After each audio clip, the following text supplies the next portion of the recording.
Washington Journal continues. And joining us this morning are Nick Loris, the Economic Policy Studies Deputy Director with the Heritage Foundation, and Friends of the Earth President Eric Pica to talk about the decision by the Trump administration to withdraw from the Paris Climate Agreement. The news reported earlier this week, U.S. News, Trump begins formal withdrawal from Paris Climate Agreement. The process will take 1 year, potentially wrapping up just one day before the 2020 election. Nick Loris, remind us again, what is the Paris Climate Agreement? Yeah, the Paris Climate Agreement is part of the United Nations Framework Convention on Climate Change, international agreement to reduce greenhouse gas emissions under the notion that we need to do something about climate change. And this Paris Accord was different than a lot of its predecessors in that each country submitted its own nationally determined contribution to reduce greenhouse gas emissions. And so the Obama administration set forth a plan largely predicated on its domestic regulations that we need to reduce greenhouse gas emissions 26 to 28% below 2005 levels by the year 2025, and then follow up throughout the years, continuing to ratchet down emissions through additional regulations. And Eric Pica, President Trump came into office, one of his, he campaigned on withdrawing from the Paris climate agreement. So it's really not news that we're doing this, but this is a whole process. This takes time. Yeah, so the process for withdrawal has been a 3-year process from the point where when the Paris Agreement came into effect, each country had to decide whether they're going to sign on to it, and that's what President Obama did. And then once that occurs, then there was a 3-year waiting period for countries to get out of the agreement if they choose to do so. And so this has been something that Trump has been saying over and over again since the election. They filed the initial paperwork in 2017 where they gave notification. And so this is now, the clock is now started. And like you said, it'll occur almost the day before the election next year. Our official withdrawal. The official withdrawal. And I will say that there are 197 countries that are signed on to the Paris Agreement.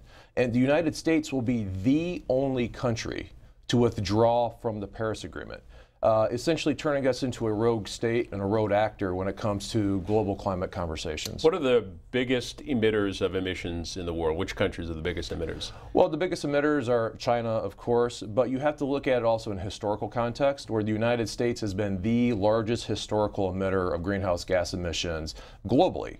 And that means that the United States has an inordinate amount of leadership that we have to show, both in our own domestic reductions, but also in global leadership.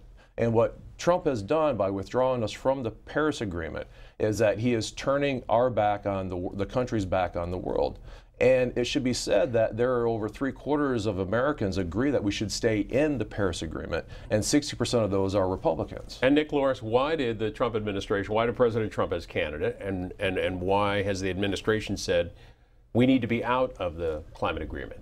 Yeah, mostly because of cost and lack of climate benefit. If you look at the regulations that would have been imposed by the Obama administration as well as subsequent regulations, they would have direct impacts on families and businesses' energy bills. And you're not just paying more when your electricity bill comes in the mail and more at the gas station, because energy is such a critical component of everything we make and everything we do. We pay for all the goods and services you pay for. So that has a huge negative ripple effect throughout the economy, disproportionately hurting low-income Americans who pay a higher percentage of their budget on energy bills. And from a climate benefit standpoint, this protocol is effectually meaningless. There are no real reasons that North Korea, Iran, Venezuela, and those countries are part of the climate accord because they want to do something about climate change. They are there because it's toothless and meaningless. And even Secretary of State John Kerry, when he was negotiating the climate accord, said that even if the developing countries do what they do now, that what the United States does and what the rest of the developed world does isn't going to make a difference in terms of averting global warming or averting sea level rise. So no matter what your position on the climate sciences or climate change or climate policy, this is all cost and no meaningful climate benefit. Nick Loris is with the Heritage Foundation. Eric Pica, President of Friends of the Earth. Your comments and calls welcome. 202-748-8000.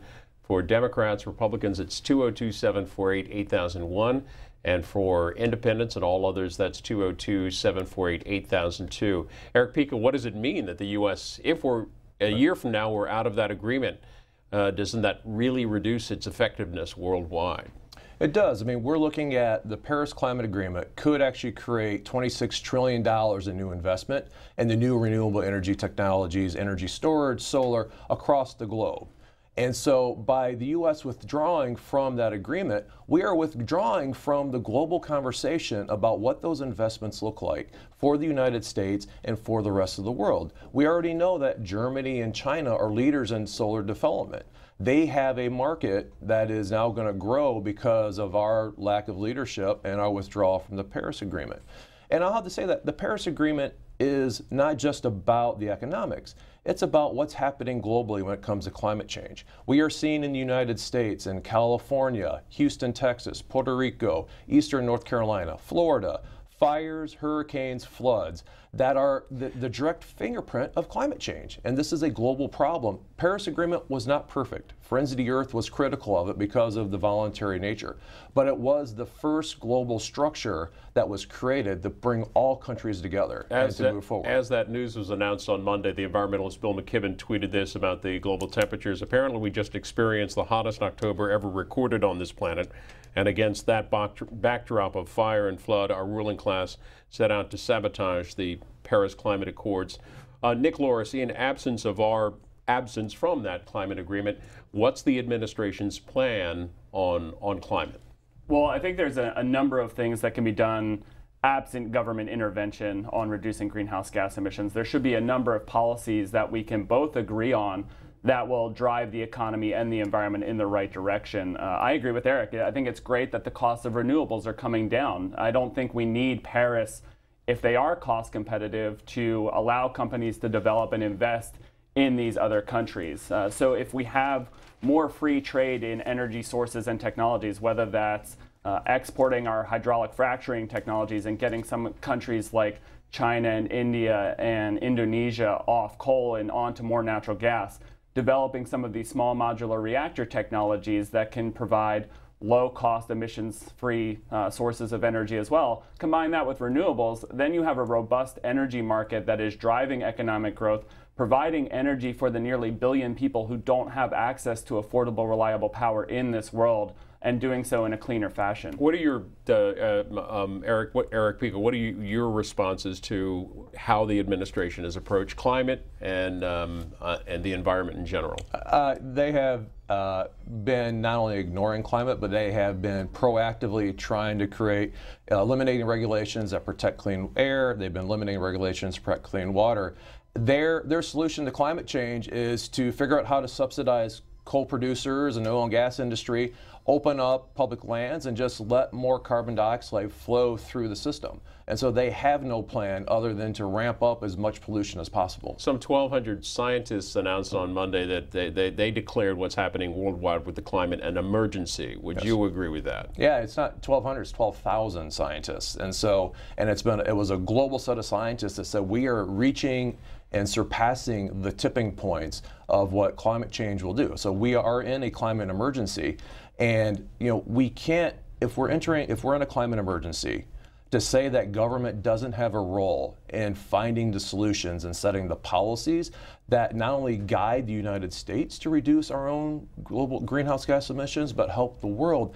That's just failing to understand the problem and the crisis that we're in. Nick Loris, how should the Trump administration respond to this, now terming it a climate emergency? Well, I think part of it is understanding what we know and what we don't know about climate change. I read that study and there wasn't much compelling in it. In fact, a lot of what it indicated was that because of human flourishing and because of increases in economic growth and airplane travel and more people having access to energy, you are going to get increased CO2 and greenhouse gas emissions. And then out of all of the negative things that those studies projected, it said in a tiny footnote, this is in part driven by climate change, which is true. There are things that are part driven by climate change, by man-made activities that are going to have some benefits and they're going to have some costs. We should be focusing on areas where we know there's going to be costs and invest in more robust and resilient infrastructure to help people adapt to a changing climate, to make targeted investments that actually make an impact, whether climate change is driven by man-made emissions or not. Paris is not that. Nick Loris.